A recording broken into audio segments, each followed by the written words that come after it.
আপনার বাবার রক্তের সাথে তাহলে আপনি বেইমানি করতেছেন, আপনার মায়ের রক্তের সাথে আপনি বেইমানি করতেছেন।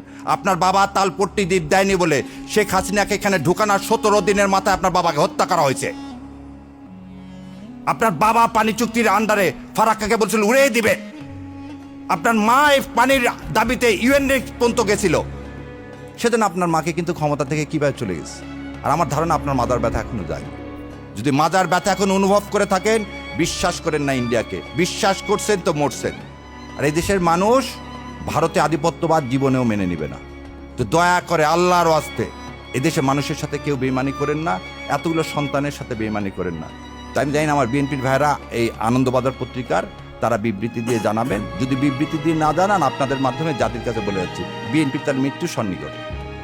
যদি ওই তথ্য সত্য হয়, আপনি ভারতের কাছে দস্তখত দিয়ে যদি দেশে আসেন, তাহলে আপনার মৃত্যুর সন্নিকটে। যার শত্রু ভারত, তার আর কোনো শত্রুর দরকার নাই। যার শত্রু ভারত, তার আর শত্রুর দরকার নাই। আর যার বন্ধু ভারত, তার আর মৃত্যুর বেশি দিন নাই।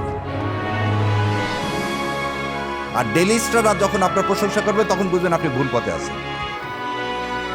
ইন্ডিয়া এবং ডেইলি স্টার যখন আপনার প্রশংসা করবেন, তখন বুঝবেন আপনি ভুল পথে আছেন। সেজন্য বিএনপির ভাইদেরকে আমি বলে দিচ্ছি, আপনারা ভুল পথে আছেন। তারপর আপনারা ওখানে ডেইলি স্টার এবং প্রথম আলোতে খুব বলছে আপনারা ক্ষমতা